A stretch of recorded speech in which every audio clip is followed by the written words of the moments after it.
He was a strong vigilant, but during the day, he acted like a pathetic nerd who hangs out with losers. One day, he goes to a destroyed city with his sister where he finds an immortal vampire queen, and, in the end, he manages to rizz up more girls than any protagonist in anime history.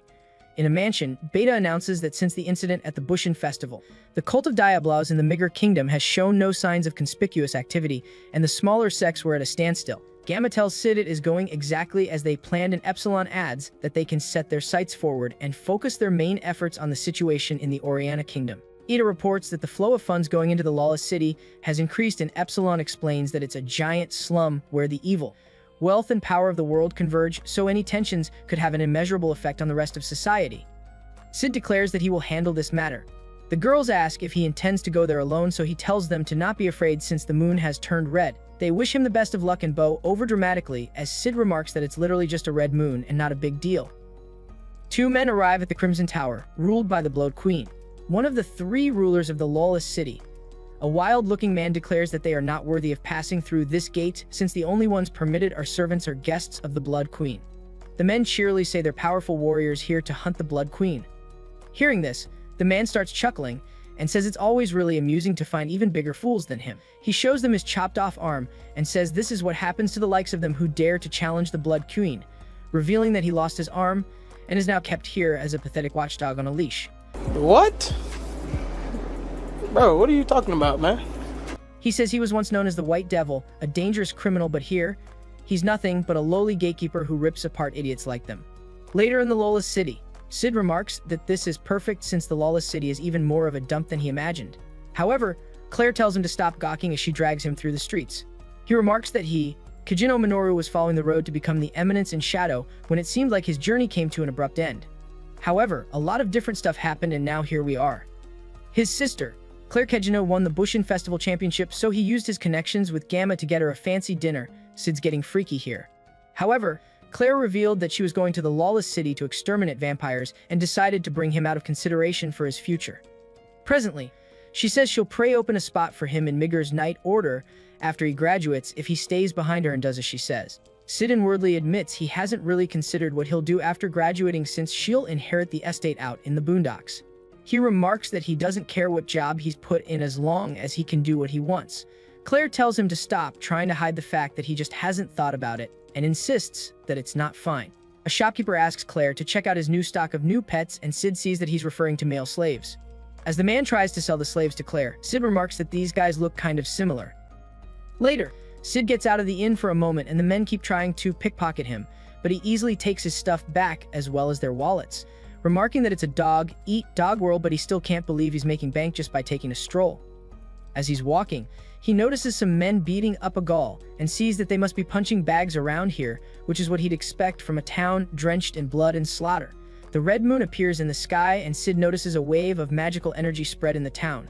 The Gaul suddenly gets up and bites one of them, turning him into a Gaul as well. Cid says they'll just keep multiplying if he doesn't do anything, so wonders what act he should put up here. He decides to let things get a bit out of hand before stepping in, but a girl suddenly slashes through the Gauls' heads and introduces herself as Mary, the ancient vampire hunter. At the inn, Claire annoyingly sees that Cid isn't here and asks a man if he's seen a boy with black hair. In the pleasure district, two boys excitedly get ready, but ghouls suddenly appear behind them. Meanwhile, in a room, a girl wonders what's happening outside while she's trying to wallow in her misery.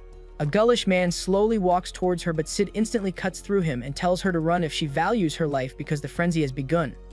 She asks what his name is, so he introduces himself as Shadow, repeats the lines and swiftly disappears. A woman hurriedly asks the girl, Marie, if she's okay, and tells her that Shadow is the evil mastermind who had a field day beating up the corrupt clergy and is at least as dangerous as any of the rulers of this city.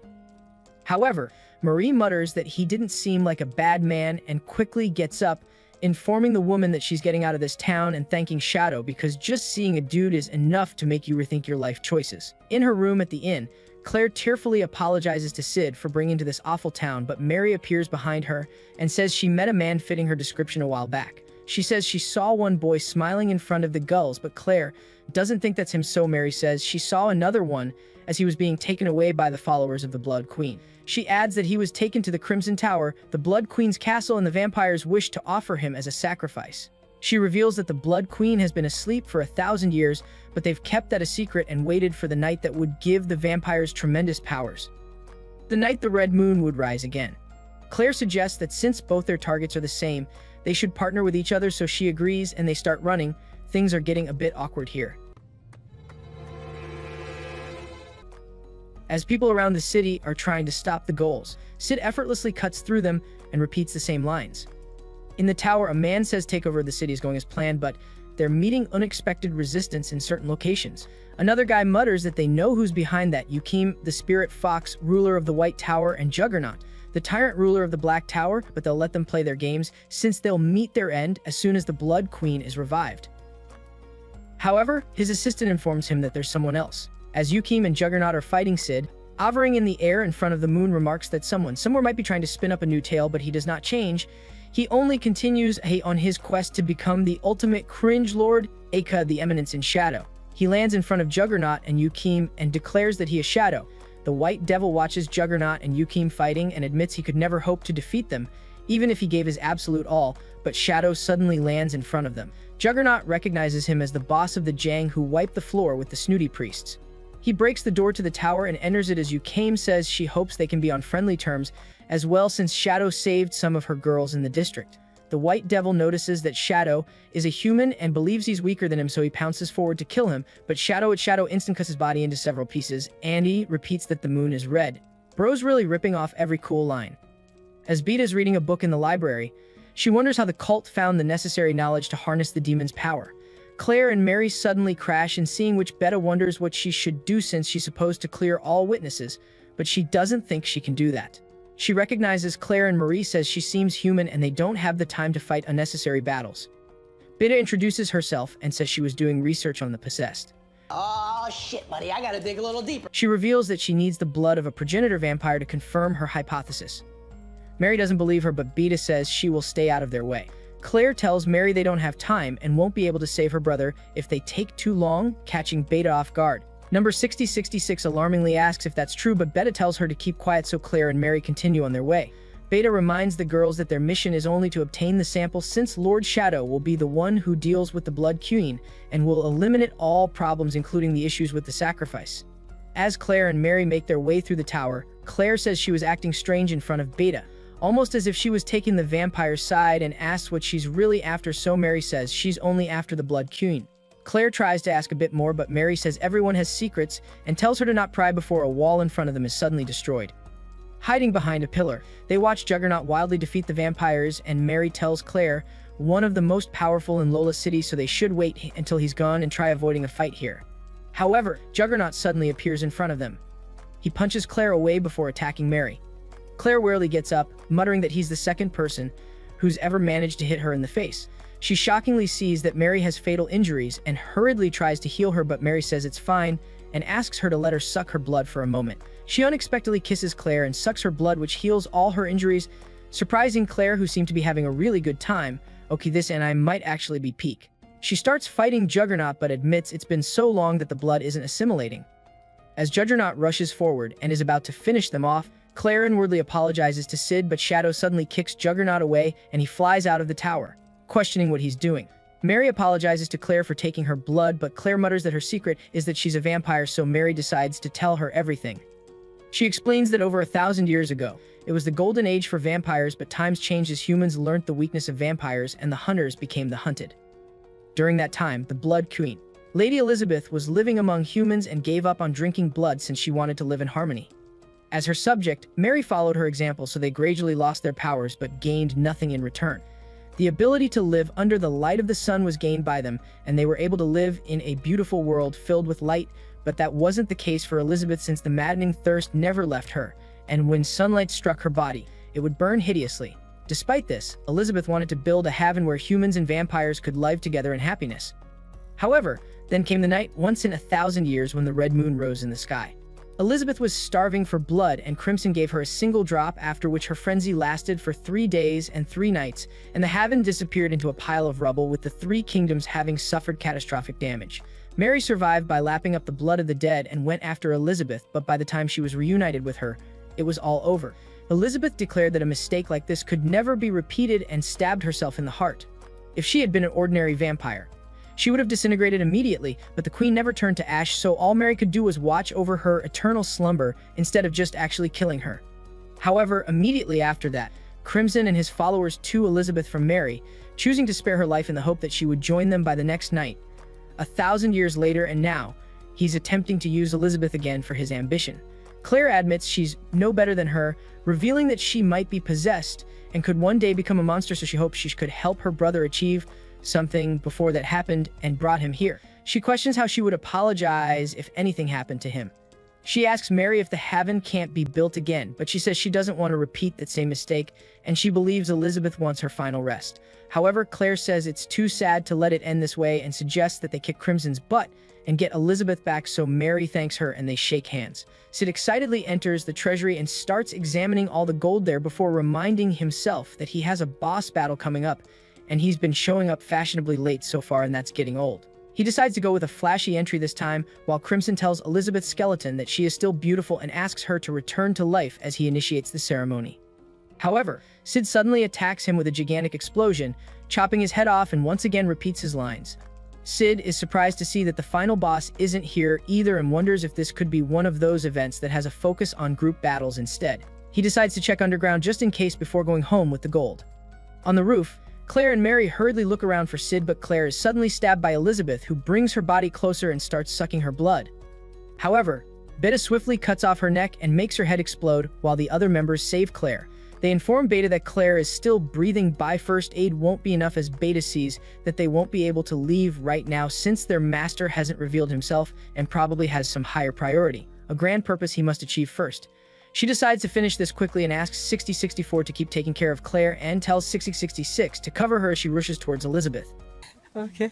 As they're fighting Elizabeth, Mary mutters that it's no use since they are strong, but her lady has always been a slow riser due to low blood pressure. Juggernaut and Yukim arrive as well, but Elizabeth suddenly rains down a barrage of attacks on them all, and they're left wounded. Beta warily says Elizabeth has expended all her magical energy, but still isn't showing any signs of slowing down, so she's taking their blood to heal herself and make herself even more powerful. Beta is shocked to see that Elizabeth is controlling the blood of the demon. As the fungi start rapidly increasing on Claire's body, she suddenly wakes up in the nurse's office where a girl asks if she's heard of evolution. She tells Claire that the possessed and progenitor vampire blood is trying to adapt inside of her, and she has the right constitution, but she doesn't know how to control it, which makes it even more tragic. Thus, the blood in her body has gone berserk. She sees that it's time and starts leaving. Signs appear on Claire's hand, so the girl says those will teach her how to use her powers and introduces herself as Aurora before saying she is helping her because she is Shadows. Why is everyone in this universe freaky? Claire suddenly gets up and has changed her appearance, but she says it's the same as what Shadow does since she can alternate between different looks. She suddenly stops Elizabeth's blood attacks in mid-air and redirects them towards Elizabeth before declaring that she will show them the most almighty power in the world as a bonus. However, as she's about to use a spell, she realizes this body can't handle it and mutters that this is enough since she was only buying time until he arrived. She reverts to Claire as Shadow appears in front of them and declares that the hour of awakening has arrived. As he's fighting Elizabeth, Beta wonders why he's taking the time to entertain these blows when he's already within striking range and could take her out in a single attack. However, she suddenly realizes he's shielding them from the onslaught, knowing they're helpless against her. She happily keeps praising Shadow as he mutters that he can't afford to lose a single one, like he's playing Subway Surfers. She thinks he's talking about them when he's actually referring to the coins he's hidden using his ability. Shadow and Elizabeth start dueling in the air. As they're in the air, he tells Elizabeth today's game has gone on long enough, so she asks for his name. He says his name is Recovery Atomic and swiftly defeats her. Later, Juggernaut thinks it'd be fun to go pick a fight with Shadow. The next morning, as Claire and Mary say goodbye to each other, Sid remarks that there are afflictions out there that can't be cured, and his sister has got it bad, but he can't dismiss her pain because all children have walked the path at some point. Claire confesses to Sid that special powers have taken root in her left hand, and she has to solve the mystery of these powers, but Sid says he knows she'll be fine, and no matter what path he follows, he'll be behind her all the way. As the train starts moving, she asks him if he knows about Shadow, but doesn't say anything else, so Sid remarks that she has all kinds of trials and tribulation ahead of her. He admits this event ended well, but he was sadly not able to recover all the coins, and there are only 500 left out of the 3,000 he was supposed to have. However, he says there are 2 towers still standing and the Lawless City will stay here, so he can just come back here whenever he's in financial strain. A group of bandits intimidate some girls and tell them a well-respected man, Garter, is behind them, declaring that everyone has a bad side. However, the girls say there's no use in telling them something they already know, as the rest of Shadow Garden appears behind the man and takes them out. Alpha says the underworld players connected to the cult should start to show themselves now, and sees that the war is about to begin. At school, Gally and Emo show Sid the new clothes they brought that will make women swoon over them, but they realize they're all just rip-offs because NPCs like them always get scammed. Sid remarks that everything he's wearing is like a knock-off from his past life and believes this was Alpha's doing, but he says this is all going to end today and declares he's going to reclaim what's his, all of it. Later, he dresses up as a super-secret elite agent. Yuki meets Shadow, but he says he's forsaken that name, so she remembers that he's John Smith now and admits it is truly heartening to have him kindly joining his ranks. She reveals that Garter recently called a meeting of the major corporate alliance about strengthening their measures against Mitsugashi. She tells Shadow they will need him to take action, but warns that behind the major corporate alliance, he'll find Hem, the underworld swordsman who rose above Garter and took control of the MCA, getting the Sword Devil. As Shadow is leaving the carriage, she says she looks forward to seeing who will remain standing in the end. Shadow declares that he will destroy it all and then build it up again. The next day, Sid remarks that Alpha and the girls have gone too far since they're selling exclusive products with no concern for local distributors, and have made enemies of the big corporations as well as the downtown shopping district. Thus, they will crush Mitsugoshi for him, and he will crush them in turn by using the massive amounts of capital to move to a brand new market and set up a new corporation. Imu shows him that Mitsugoshi and MCA have their own banks and currency too, surprising Sid, who remembers telling girls some random facts he saw in a documentary about banks. He's surprised to see that the girls established their own bank and managed to issue their own currency with just that. Sid notices that the design of the MEHA bank's note is much cruder and simpler, so he suddenly realizes something and starts running as Amo chases after him. Later, Sid tells Yukim that the bank is using the coins deposited at their vaults as collateral to lend out even more money. The bank met the demand of the merchants by supplying paper money, which spread like wildfire, further obscuring the currency's true value. Through this, Mitsugashi gained exponential profits by reaping the rewards of the interest. He points out that the MCA notes are much simpler in design, so they'd be easy to fake, and that way, they can make a fortune in counterfeit bills. She mutters that if they start doing this on a large scale, people would start dotting their own wallets and rush to exchange them for gold so they can make their profit through that. After intimidating her a bit, Shadow agrees and leaves the carriage as she realizes he was trying to test her sincerity. As Sid is eating at a restaurant, he sees Delta sitting beside him on the ground and wonders what she's doing. He starts carrying her and asks what she's doing in the capital, so she says she was hunting because Alpha told her to. She reveals that she's been hunting bandits.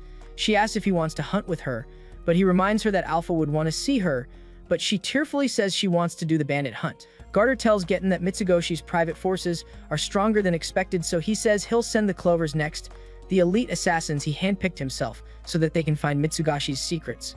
As Delta is wildly slashing through the bandits, Sid collects the money, but one guy suddenly stops Delta and says he's her brother, Zabra, and calls her Sarah. He asks her to let him go since he's working for the Great Getten right now, but she instantly stabs him through his chest and says she doesn't want a weak sibling.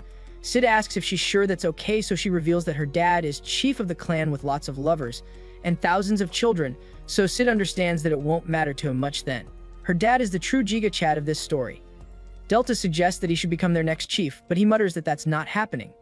Meanwhile, Garter informs Getten that Zabra has also been defeated and admits their numbers have practically been reduced to nothing these last few months, so it could affect the personnel running their enterprises if this keeps going. He's about to suggest something, but Getten reminds him of what his purpose is, to only follow his orders. He gets up, saying Zabra was the weakest of the Clovers, so he should summon the three that are left to strengthen their offense against Mitsugashi and take their trade secrets. He admits they're much stronger than he'd thought and understands why the cult labeled them a threat. Gamma tells Alpha that they are succeeding in minimizing the attacks against their transport trains as well as dominating the marketplace, while the MCA lacks the wisdom of the shadows, so they will be crushed under the weight of their own ambition. They decide to refrain from any brash behavior that could get people to link Mitsugashi and Shadow Garden before they're informed that they have guests. Gamma decides to handle it, and Alpha sends two others with her. As the three Clover assassins get ready to go in and find a woman named Luna, Gamma smilingly approaches them and introduces herself. Her two guards instantly take down two of the Clovers, but the remaining man declares that no one who has engaged him in battle has come out unscathed. He manages to land hits on Gamma, but they don't affect her at all, and he's shocked by how easily she recognizes his fighting style. However, she keeps using magic energy excessively, so he realizes she's an amateur. Gamma remembers how Sid told her that her stats were ridiculously high, so she should just use as much magic energy as possible, and keep hacking away, so she's just using an old video game strategy. Presently, as Gamma continues destroying the corridor around them, the man is shocked by her power level. When he sees the two unconscious Clovers, he hurriedly decides to run away, but Gamma throws her stick towards him and it accidentally gets lodged in his neck, causing it to explode and take him out.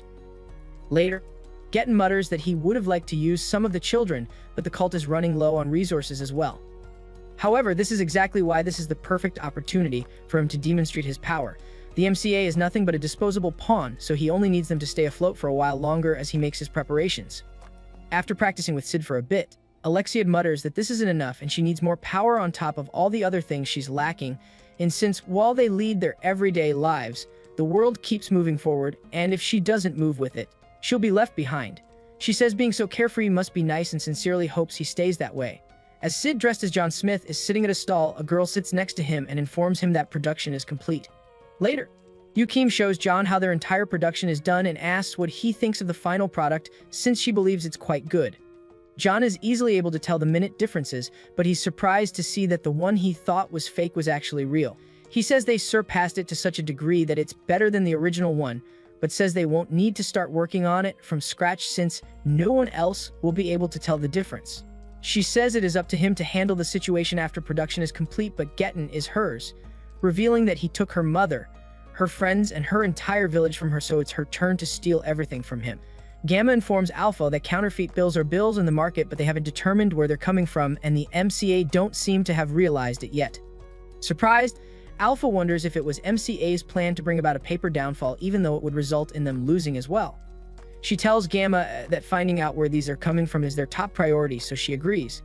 Upon learning about the counterfeit bill, Getten orders Garter to find out where it came from and remarks that if the world were to learn of its existence, every citizen would be harboring doubts and will fear that even the paper in their own wallets is nothing more than paper. He remarks that this is why they had been preparing to circulate their own counterfeit bills to bankrupt the MCA in Mitsugashi. That was the mission given to him by the cult. However, the plan wasn't supposed to go into effect until after they had recovered all the cult assets hidden in the MCA, and it should take time to find and retrieve them. If they sit back and watch as the counterfeit bills go into circulation, the cult could end up losing enormous amounts of money, so he frustratingly wonders what's happening. Shadow Garden agents infiltrate the train they believe is carrying the money, but two of them are suddenly caught in a trap as John Smith asks if he can see their tickets. The agents realize the thread binding them is unbreakable and magically reinforced, so 666, who is the only one who wasn't trapped, asks who he is. She rushes forward to attack him, but John swiftly traps her too, and says she's too inexperienced to risk it all on a single attack, even if she made the correct choice by eliminating the distance between them. He says he knew they would be the first to figure it out, but this is too soon, so he swiftly throws them out the train window like trash. As they land, 6066 wants to go after him again, but her leader says it's over since if they go after him without a plan, they'll fall into the exact same trap and get their butts kicked this time as well. They decide to go back and report to Gamma as 6066 thinks about John's powers and questions why she's so weak. Alpha is surprised to hear 3 of the elite numbers were overpowered and admits she hasn't heard the name John Smith before. 666 bursts out that he's leagues above most skilled fighters and it felt like he could predict their every move. She hurriedly asks Alpha to let her face him again, but the other girls quickly take her out of the room and bid Alpha a good night. Alpha tells Gamma she's assigned Zeta to the search for what they discussed, but the cult seems to be putting up some heavy resistance, so she hopes they can put an end to this quickly and take some time to relax together. As John is sitting on the train, he notices something running beside it before Delta suddenly smashes through the windows. They start fighting and Delta destroys the roof of the train to stop him from using his threads, but he still swiftly traps her in the rubble and is about to repeat his edgy lines, but Delta sniffs him and happily jumps into his arms. Recognizing him, she's surprised to see that he's John Smith and says she's going to report this to Alpha, but John says he's in the middle of a secret mission that can only be accomplished by a super secret elite agent. He mutters that if she reports this to Alpha, his plan might end in failure because it won't be a secret anymore, so he needs her to not report this. He reminds her that any mission he gives her takes priority over Alpha's orders and confirms that she really won't get mad before saying he'll give her something as a reward once she's finished the mission. He explains that if she goes straight from here, she'll find a place called the Lola City and there's a black tower with a big guy named Juggernaut there, so she should go find him. She happily agrees and rushes off. Later, Gamma tells Alpha that they found the remnants of a large battle and found traces of Delta, so she tearfully mutters that Delta never defied their orders. Alpha asks her to try to find her body.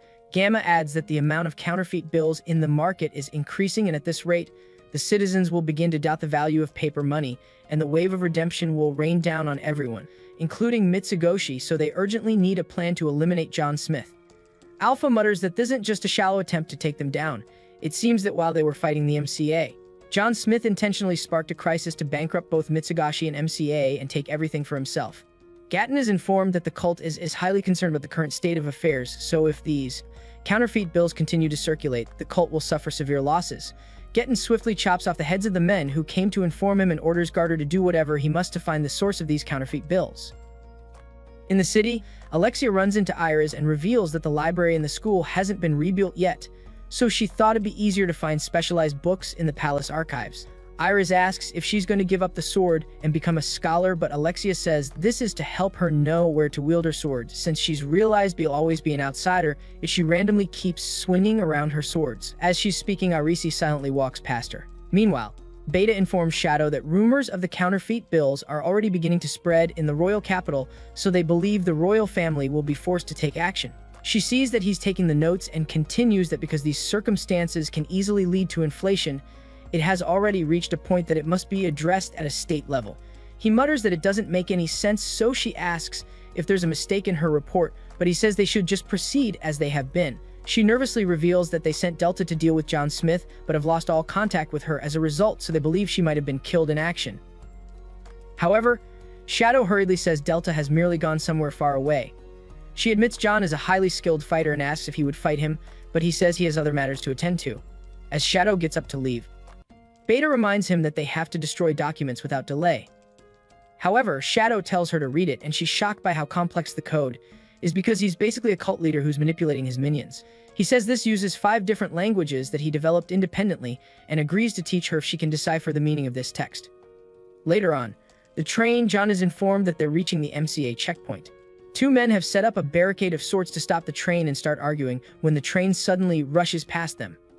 The man says they're going to go into hiding and might survive if they're lucky. As the train is going, Alpha suddenly appears above it and tells John it's a pleasure to meet him. As they start fighting, Alpha recognizes his fighting techniques and questions why he would do this, calling him Shadow. He says he has forsaken that name and admits he sent Delta to a far-off place. She frustratingly says she wants to be there for him, to support him, but she questions if this means he doesn't need her anymore, so John says they'll all understand that this was the right choice once it's over. She declares that she won't drag him down and starts fighting him. However, Shadow manages to defeat her, and she warily asks him to not leave her as she lands on the tracks. Yukim tells John that they have exchanged all their paper money for the gold, so the coffers of MCA may as well be empty at this point, and the only thing that remains is to cash the authentic banknotes where the public can see, and the MCA will be finished. In time, the issue will spread to Mitsugoshi as well, and they too will not have the funds to exchange all the bills circulating in the marketplace, and the government will have its hands full as it attempts to quell the chaos. That will be their chance to destroy all the evidence and vanish without a trace. She admits they never could have succeeded in this plan without his help. She reveals that when she was young, she lived in her village with her mother. The powerful clans were in constant conflict to claim the crown of a great hero, and the weaker clans like her Spirit Fox clan were at their mercy. In their quest for mercy, they attempted to deepen their clans with the like-minded clans whom they were allied with. The powerful clan of the Great Wolves and the wise clan of the Spirit Foxes were chosen to marry in order to strengthen their alliance. She, the daughter of the only Spirit Fox to have 3 tails, and Getten, the son of the Great Wolves patriarch, were chosen. They both had love and respect for each other, and it was a happy time, but then strife broke out between the 2 clans. Their village was caught in the crossfire and destroyed, and the wisdom and strength of the lesser clans amounted to nothing more than helplessness. Getten revealed that he was the one who had caused all this and killed Yukim's mother. He told her to pledge fealty to the cult and accept their power for herself, and attacked her as well when she refused, repeating that if he doesn't take from them, they will take from her. After that, Getten became Yukim's solo arch-nemesis. She ended up as a prostitute on the battlefield, but she needed wealth and power, so she used everything she possibly could until she found herself in the Lawless City and climbed to the top. She declares that her true objective is to not build herself a fortune, it's to find Getten and take everything he's built up for himself. She says she's going to settle this once and for all, and hopes he will wait for her return, trusting in her success. Civilians see that bank employees have been going around the branch offices, redeeming their money for gold. All day. They realize the rumors really were true, and these bills have just turned into worthless pieces of paper now. Garter admits to Gettin that they still haven't been able to figure out where the counterfeit bills are coming from, but the U-kind is the one behind it, since a Carrot Snow Fox Corporation was used to transport the gold coins that had been exchanged. Gettin suddenly senses someone near them and orders Garter to stop the carriage. Sitting in front of a fireplace, Alpha sadly mutters that Shadow has ascended to heights only he can reach, so he doesn't need her anymore. Gamma informs her that the MCA have forced closure of all their storefronts, bringing the citizens' unrest to its peak, with riots breaking out at each of their bank branches. She admits they won't survive a credit collapse if things progress the way they have been, but she says they can surely put us to the cast-off if they provide something to give the marketplace a sense of security. However, Alpha tells her to forget it because it doesn't matter anymore, because HE is the one who has caused all this and has forsaken them. Shocked, Gamma insists that Shadow would never abandon them, but Alpha says it seems they have failed to live up to his expectations, and this is the result. These guys are overblowing this way too much. An assistant enters and informs them that they found solid evidence that Gettin is leading an operation for the Cult of the Diablos, and has been conspiring to circulate counterfeit bills in order to bankrupt Mitsugashi. Alpha suddenly realizes the truth. She mutters that the cult has been plotting to circulate these counterfeit bills, but they haven't actually done it yet, and the bills currently in circulation are because of Shadow. Beta excitedly rushes in and says she just deciphered the message Shadow gave her. Alpha tearfully sees that hasn't abandoned them after all. After reading his message, Beta sees that he did this all for them, since he used the cult's plot against them so that Shadow Garden could collect a tremendous fortune. With these funds, Mitsugoshi will be able to survive the collapse, and the cult no longer has MCA on their side, making them the only losers in this war. They ask about Delta, but Alpha smilingly says she wouldn't worry as Delta enters the room and reveals that she went on a secret mission.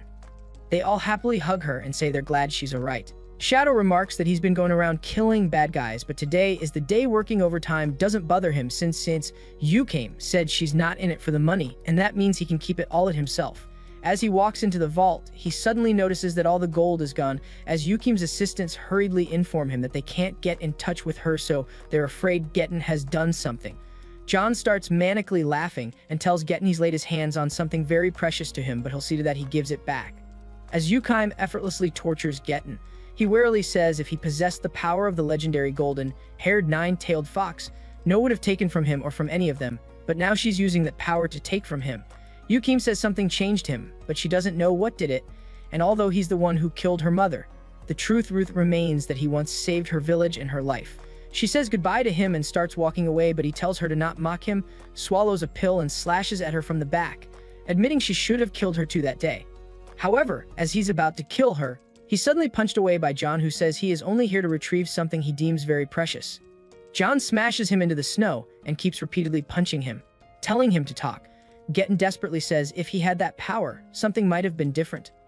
He says he'll leave John as precious and asks him to take care of her, but John kills him and says his treasure is in good hands. He embraces Yukime and heals her wounds as she realizes he was the one, and tearfully thanks him, and John remembers that Gettin said the gold was buried under the snow. Iris arrests Garter while Yukime tells her assistants that John has gone to perform a burial and admits he's a truly compassionate man. In the vault, Alpha approaches Yukime, explaining that the MCA is destroyed and they'd recovered what was needed before the royal investigation began. She reveals that they found something poorly written in Gettin's chambers and believe it was addressed to her. Yukime admits he was never the type of man who could sit comfortably at a desk and always had her write letters. Alpha reveals that the Cult of Diablos was the one who led Gettin astray, so they're fighting to stop them alongside. John Smith aka Shadow. She apologetically admits they collected the gold coins to allow Mitsugashi to survive the credit collapse and have also taken over the MCA's outlets. She says they've arranged to work with her, so she agrees and says she looks forward to partnering with them. As Sid is digging, he mutters that he still hasn't found any gold and is getting radio silence from Yukime while Mitsugashi continues to do just fine. Delta asks Sid if he'll do as she says when they're done digging holes and reminds him that he promised, so he agrees on a compromise, but reminds her that he's not Santa and won't be able to actually give her anything. She doesn't know who that is, so he explains that Santa is a demon who continued to betray him every year, even though it's not like Santa could magically turn him into a superhero. He reveals that he's about to set off on a journey, remarking that Shadow Garden is probably furious with him, so he'll give him time to cool off and act normally when he returns. However, he admits he has to tread very carefully since he's a loser on top of being the victor. After he's left, Delta continues digging and excitedly says she's found something. Gally and Emo cheerily enter Sid's room so that they can go pick up girls, but they're surprised to not see him sleeping and see VIP tickets to the grand opening of Mitsugashi Hot Springs land on his desk. They wonder what he's doing with these when even rich nobles can't get their hands on them.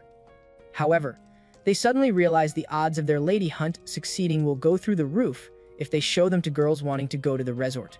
They run around with the tickets, but one of the Shadow members asks how they got their hands on these tickets when they were only given out to a chosen few. Gally says they were gifts. The girl, Nu, asks if they didn't steal them or find them lying somewhere, so Imo hurriedly says they took them from their friend, Sid's room. Stunned, Nu realizes he took the tickets we arranged for him and gave them to his classmates. She remarks that she never expected him to send out such a complicated code and wonders what he truly wants from them. She menacingly says she will take their offer into consideration. Later, Alpha remembers how Shadow told them about the dragon's tears and told them to dig through this land before leaving. Alpha and the other members started digging, believing they will finish his unfinished business, and one girl suddenly found a hot spring, so in the end all they managed to do is build Hot Springs Land. Alpha mutters that they gave him 3 tickets, so with Sid and his friend, that leaves 3 spots for them. The girls start arguing over who should go on the date, so Alpha says as it seems like words are useless and begins the 7 shades rock, paper, scissors just so they can suck up to Shadow. Later, Beta, Delta, and Zeta win, but they see that Sid isn't with Gally and Emo. Gally hurriedly says Sid had to cancel, but they're sure he'll be here later, so the girls cheer up again. All the girls still end up going to the resort, and Alpha sees that they seem to be having fun in the typical beach episode every anime needs to have. She wonders if this is what Shadow wanted all along, since they've constantly been in battle, never taking the time to rest for mental or emotional relaxation, so he might have given them this respite out of consideration for their well-being. As Gally and Emo are floating in the water, he wonders if the girls are specifically trying to avoid them, but Emo says it's the opposite, since they're probably discussing who gets the boy. As the girls are in the hot bath, Zeta mutters that she thinks they should rethink what Shadow's objective really is, since what she keeps coming back to are the dragon's tears. She narrates that a kind and beautiful princess used to live in this land once upon a time. One day, she rescued a small dragon. The two became friends and they grew up together, but their happiness eventually came to an end, for war had broken out. The dragon fought off the attackers, but he returned to find the castle in ruins. When he saw the princess shed a tear, the dragon began to cry and hot tears flooded the land, covering the entire kingdom. The princess awoke to find a mysterious spring of warm water, filled with the essence of life, but the dragon was nowhere to be seen. Zeta believes that what their lord truly seeks is hidden somewhere inside this tale. Gally and Emo try to climb up the wall to peek at the girls' hot baths, but smoke is suddenly thrown at their face, and they fall back into the spring like a bunch of losers. The girls suddenly realize the hot spring is reacting to tear. The girls start bullying Epsilon to make her tear up, which causes a water dragon to suddenly rise up. The girls hurriedly suit up and take it down, after which they see golden tears raining down from the heaven. They see that the hot springs actually have magical properties and can improve beauty and health as well as other things, so this is a great business opportunity. Alpha says she's sure Shadow wanted. After that, the girls start selling limited edition grand opening merchandise for the resort, and Alpha smilingly thanks Shadow for the wonderful day off. A girl tells Sid this is all she has since the soldiers took away her coffee and other expensive things, claiming they used it for the war effort. Sid remarks that after leaving the Midgar kingdom alone, he wandered wherever his fancy would take him, and that gave him a chance to take another look at himself, since this trip had after all started as a journey of self-discovery. Until now, in the situations he found himself in, he did what he felt would take him closest to become the eminence in Shadow, but thinking, he never really had a clear image of what exactly that should be. He wonders if he's imagining it or if it feels like something is missing. Roseka 666 suddenly wakes up after having a dream of her father saying he will never forgive her. She mutters that First Castle Town used to be a beautiful city, but it couldn't escape the fires of war, so she felt that if she joined Shadow Garden, she might be able to do something. She's informed that it's time, so she leaves with the other girls, who reveal that number 559 is going to lead the mission today. Later, 559 says the stronghold fell to the Perv faction just 2 days ago, and it's a small castle town that should be of little importance, but the cult secretly deployed their most elite force, the children of Diablos, to take it, so their mission is to find out what the cult is after. 559 asks Rose if she knows why she was chosen for this mission. She believes it's because she knows this for, but 559 reveals it's also because she received her powers directly from Shadow. Surprised, the others reveal that the only ones in the organization who directly got their power from Shadow were the Seven Shades, and 559 says she too was given power directly by him, since she can't let herself be one up like that. They see Kuatoi the Gale, one of the cult's leaders, among the crowd before he steps forward and inserts a card into a pillar. 666 says this is just like the sanctuary and is shocked to see her mother there as she places her hand on the pillar, revealing the ring of legend that was once protected by the hero Freya. 559 tells them to prepare for combat since the ring is the key, and they're going to retrieve it. 6066 hurriedly asks since her mother is down there, but 559 questions why that matters and jumps towards them. However, before she can attack, 666 hurriedly blocks the attack and questions why she would do this. Koadoi says it's impressive that Shadow Garden managed to find their location, but they shouldn't start their attack with a falling out between allies. 559 throws 6066 away with her mother and says she knew she wasn't worthy of serving their lord, declaring that they will both die by her hand. The next morning, Nu informs Gamma about what happened, so she mutters that they've constantly been interfering with the cult's ruin robberies for a long time now, but the leader still hasn't shown himself, so he must be a very patient man. She sees that he's expended a large number of pawns. Gamma says this will be a good time to send in a large number of reinforcements and orders Nu to have Lambda speed up the organization of troops, but they'll let the call of 6066. She wonders how their lord, Shadow, envisions the end of this game since he must have led 666 to this point on purpose. Meanwhile, Cid sees the situation and remarks that there's surely somewhere in all this where an Eminence and Shadow can step in and look really cool. The inn owner starts working on his breakfast, so he wonders aloud that he might be able to help, but she thanks him for the offer and says she'll be fine. Cid remarks that if Oriana needs a new ruler, Rose seems like the perfect candidate, but she murdered her father. He wonders why she did that anyway and remembers how she looked like she was prepared to do anything back then. He mutters that as the background character and the Eminence in the Shadow, he'll help Rose become the monarch. He decides to prepare for the plan, but some hooligans suddenly arrive at the inn and declare that they humbly offer the good citizens of this town the right to support the government's army. The girl hurriedly says they can't since they took everything she had the other day. As she tries to argue, a guy says he wouldn't mind if she decided to pay them with her body. Cid puts up a fake act and nervously asks them to leave Mary alone. However, they beat him up and throw him out.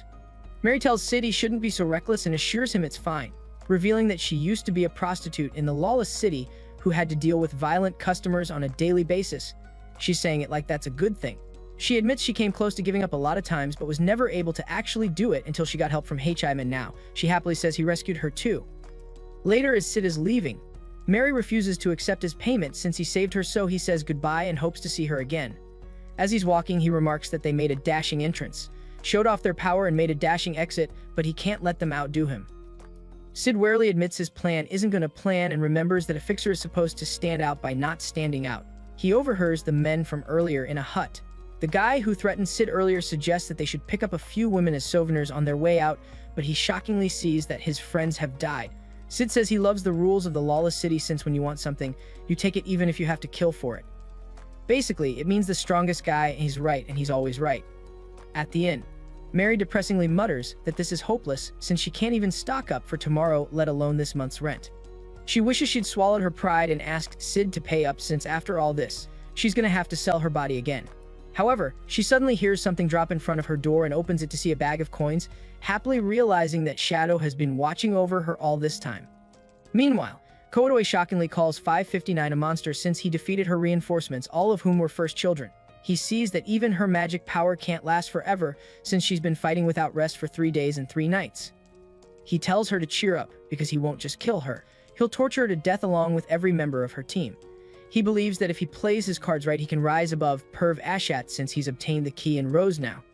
However, 559 happily sees that he's come to save her again. Her body starts glowing with power and her arms heals itself before she effortlessly slashes through Koadoi. The other two see that they've been healed as well and wonder what Shadow is doing here. 559 reports that 666 has betrayed Shadow Garden and asks him to give her the order to eliminate her. However, the others say she was only trying to save her mother in question if they need this key so badly that they would stomp all over their friend's feelings. Shadow suddenly sees in a newspaper clipping that Rose has announced her marriage to Chancellor Ashat.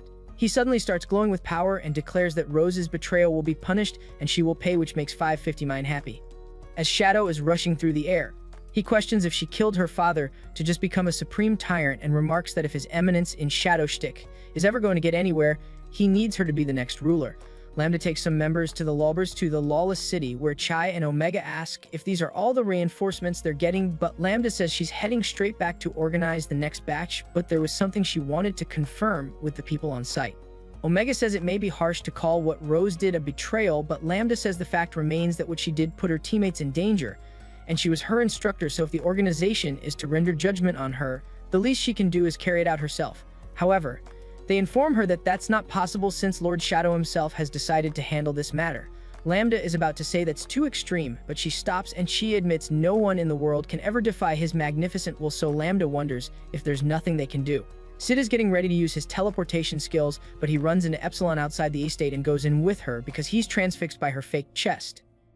She explains that in this country, they respect anyone whose art warrants it, regardless of race or rank, which is why she's allowed to walk right into the palace whenever she wants to, and why she, his #1 student, is accompanying him. She reveals that they're keeping an eye on the target while not letting her roam free, and none of their spies have been discovered so far. Duke Ashat meets Epsilon and asks if she was scheduled to perform for them at their luncheon today, so she confirms this and says she's planning to debut a brand new piece. He says he looks forward to hearing it and reveals that Rose won't be attending today's luncheon since she isn't feeling well. She reveals that Sid is her pupil and says they have a secret relationship. He apologetically asks if he has a secret pass and reveals that they had to change policies. Epsilon decides to leave, but he says they would like for her pupil to play a piece for them since they're all curious about how skilled her apprentice is. As Sid sits down in front of the piano, he mutters that he will exact vengeance for the blood tax the people are owed. As Sid starts playing, the audience is stunned by how good he is, not noticing their jewelries disappearing. Ashat asks for his name, so Epsilon says he's still in the training stage and will set foot on the public stage, all in good time. As Epsilon is talking to Ashat, Sid notices that he has the ring in his pocket and silently retrieves it. As Epsilon and Sid are sitting in a room, Sid says he'd like to roam the palace, so the maid, Margaret, excitedly says she can show him all the best places. After seeing her chest, Sid instantly agrees, and as they're walking, Margaret says she was really touched by his performance earlier. Sid really is the Riz Lord of this world. He remarks that it's because the performance techniques in this world are pretty underdeveloped compared to Japan. She says she heard that the Earl Patron himself has his eyes on Sid, so if he becomes his personal pianist, he's guaranteed at least 100 million zeni per year. Sid remarks that if he becomes a musician, he won't have to count on handouts for every gig, so that might actually work. She says she'll do everything in her power to support him, so Sid asks where Princess Rose is now since she's her maid. Margaret mutters that she personally detests Rose. She reveals that she was her maid before she left the kingdom and Rose was kind and intelligent, but their kingdom is in shambles now, and it's all her fault. She says Rose's location is a secret, so she can't tell him, but a hint might not hurt. She instantly reveals that Rose is locked up at the top of the West Tower. A weird-looking castle guard asks Sid why he's strolling like that and starts telling him off before declaring that he and his sweet little Maggie are deeply in love. Every day they come to this garden to meet, but she's so shy that she runs off without saying anything. However, that's all the both of them really need. As he's rambling, Sid is surprised he can't tell anything from her reactions. Upon seeing Sid, Rose tearfully rushes forward and embraces him. He reveals that he came here with a pianist he knows and says he wants to talk about her marriage, but she says there's nothing to talk about. She asks him to not think about her too, and to forget that she even exists, but Sid says he can't since they're all the same after all. He admits no one understood his dream just like they did for her, so he thinks he knows better than anyone how she feels. Rose says she will understand his dream, even if the whole world doesn't, because his dream is the most precious thing there is. Sid reminds her that she stabbed her own father and says he won't ask why she did it because he believes she did of her own convictions to stay true to the path she took. But he questions why she's doing something perverse now after all that. He asks why she would give up now, so she says she has nothing to tell him and asks him to forget about her.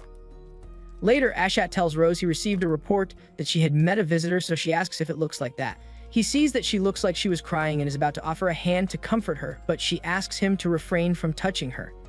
Ashat starts choking her and says her attitude needs improvement, ordering her to mind her behavior because her mother, Queen Rhina's life depends on her affability. She agrees and calls him sir, so he says they have a wedding to plan, hearing which Sid mutters that he'll just have to switch to plan B and wonders if this was the wedding ring. Epsilon tells 559 she plans to promote her to a position directly below the Seven Shades, so she shouldn't let her down this time. She admits they don't know what Lord Shadow is planning since there is a view of the world that only he can see. However, she's worried about the cult using the ring, which could lead to disastrous measures. When Sid returns from his bath, Epsilon starts massaging him and 559 offers him fruits, remarking that even undercover, he's a vision of magnificence. He tells him that thing will be taken care of sooner than expected and is practically over, surprising them by how easily he handled the situation. Meanwhile, Mordred asks Ashat how things are progressing, so he says they haven't had a single problem. Mordred says if they can take back the Black Rose's power, their authority within the cult would be unshackable. Ashat says there's no need to worry, because he always carries the Ring of Succession with him.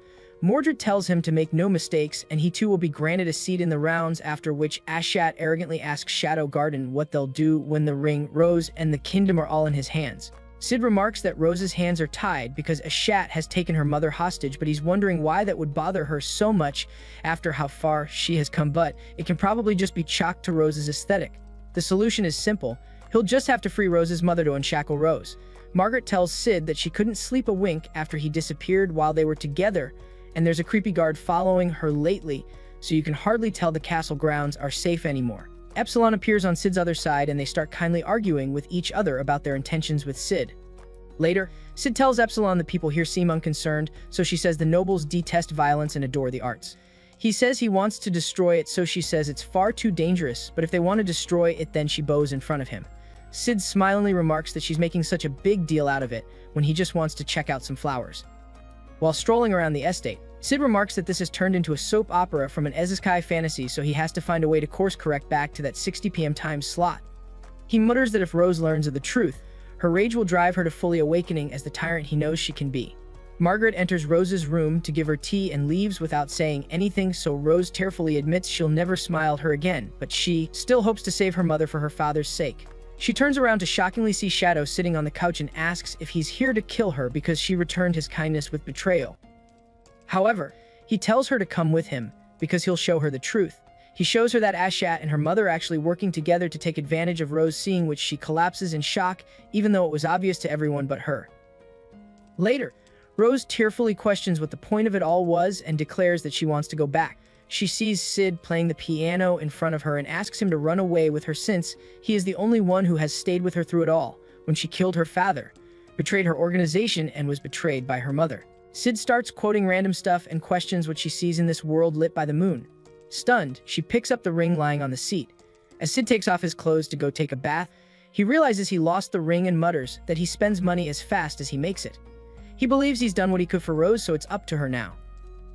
Epsilon offers to wash his back, and Cid mutters that in 3 days, the sleeping lion will wake at the wedding. Ashat remembers how the blasted king transferred ownership of the ring to Rose to save her, so he will have to marry her in order to use it. Shocked, he sees that the ring is gone and desperately tries looking for it before Mordred informs him that the 12th seat at the rounds will be his once this ceremony is over. Ashat agrees and decides to delay the exchange of rings.